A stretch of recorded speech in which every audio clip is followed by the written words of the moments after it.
Hi there, and welcome to this 5th edition of How to Take the Best Pictures of Your Life. This is the 5th installment of this, and what we're going to talk about in this particular video is the direct relationship between ISO and shutter speed. They are in a relationship with each other. They both have updated their Facebook statuses and all that stuff, so it's official.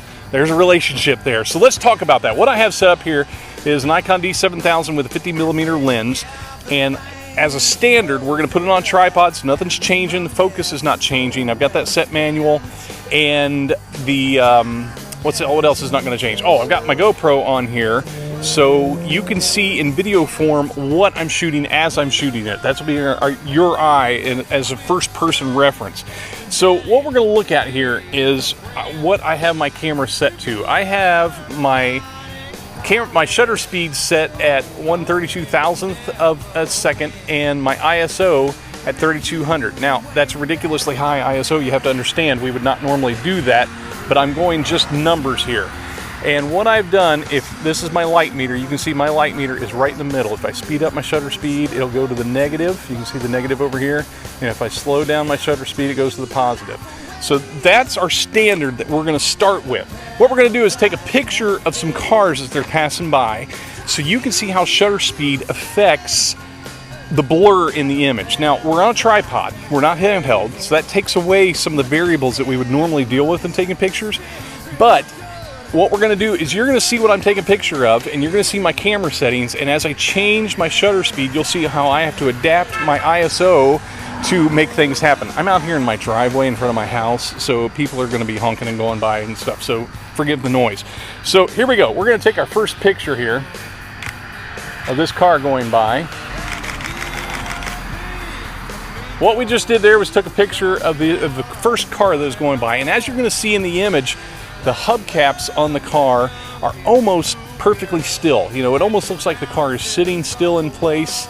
Now, what we're going to do for this next round of pictures is I am going to slow down my shutter speed.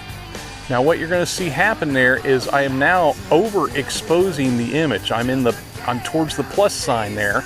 So I've got to make a change to my ISO. My ISO, if you'll remember, is the sensitivity of the picture or the image sensor. And what I've had to do here is I have slowed my ISO down, or I should say lowered my ISO to 800. ISO 800. Now, it just so happens that I am at a shutter speed of 1/800th of a second. These are not directly connected to each other. That's just because of the light conditions we have out here. It's kind of in the evening and stuff. That's just kind of how it's working out. So we have another car coming down the street here. Let's see how this change has affected what's going to happen here. And this is a VW Bug as it's going by. Now, what you should see in these pictures is at 1/800th of a second, you might see a little bit of blur on the rims. It doesn't quite look as much like it's sitting still as it was before.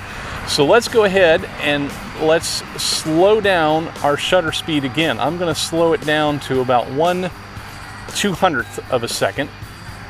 And to adapt to that speed, I'm going to have to lower my ISO, because the longer I have my shutter open, the more light that's going to come in. We're not only talking about motion, we're talking about the time, the amount of light that's moving in here. Now, it just so happens again, this is just so odd that I am at 1/200th of a second on my shutter speed, and I am at ISO 200 to make my exposure perfect there in the middle. It just happenstance that it's happening that way. And we have another car coming down the street here. Now, what we saw in that last set of pictures is that the rims are definitely starting to blur more. You can tell by the background of the picture that the camera is stationary. It's not the camera moving that's causing the blur. It's the car motion that's causing the blur. So one more time, let's go in here and let's slow down our shutter speed. I'm going to go down to 1/60th of a second. And to adjust, I'm going to have to move my ISO to, well, as low as it'll go. This time we're at ISO 100. And to get the exposure correct, it looks like I'm about 1/100th of a second. Now, keep in mind, these numbers don't always correlate with each other.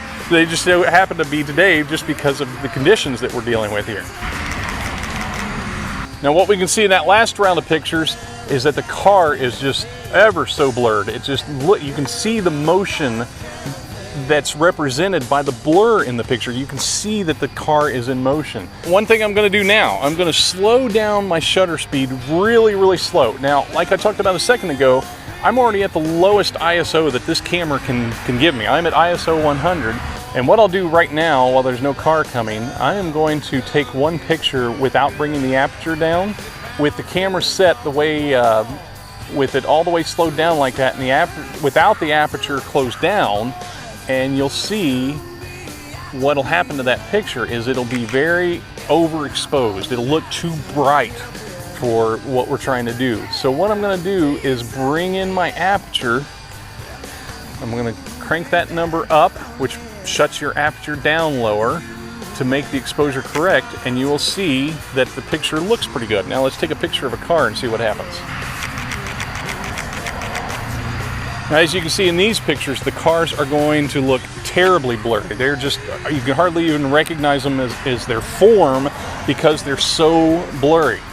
Now, we're going to go just a little step farther, and I'm going to take this camera as slow as it'll go that I can still compensate with the aperture, and it's giving me a 1 second exposure.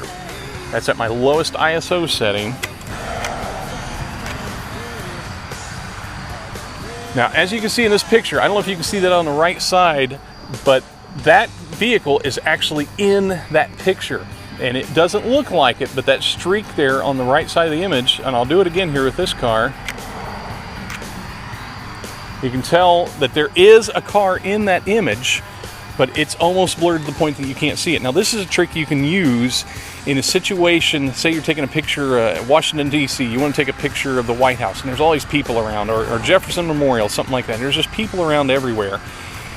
How do you get those people out of the picture? Yeah, you could go Photoshop it later, what a pain, or you could set your exposure just as long as you can get it. If you want to take your exposure and set it for like 30 seconds, people moving around will blur themselves actually out of the image and you won't see them anymore. And if you look online, if you Google that, you can find some people that have done images like that where they've opened up the shutter for like a minute and there's so much blur that they've actually removed everything from the image. So I hope that was helpful in some way to see the relationship between your ISO and your shutter speed. Next time we'll get in more into what the aperture does as far as depth of field and all that kind of stuff. So be sure to subscribe up above so you can get an email update when that happens, and like down below if this video did anything for you to help you make your pictures the best of your life. Hey, thanks for watching.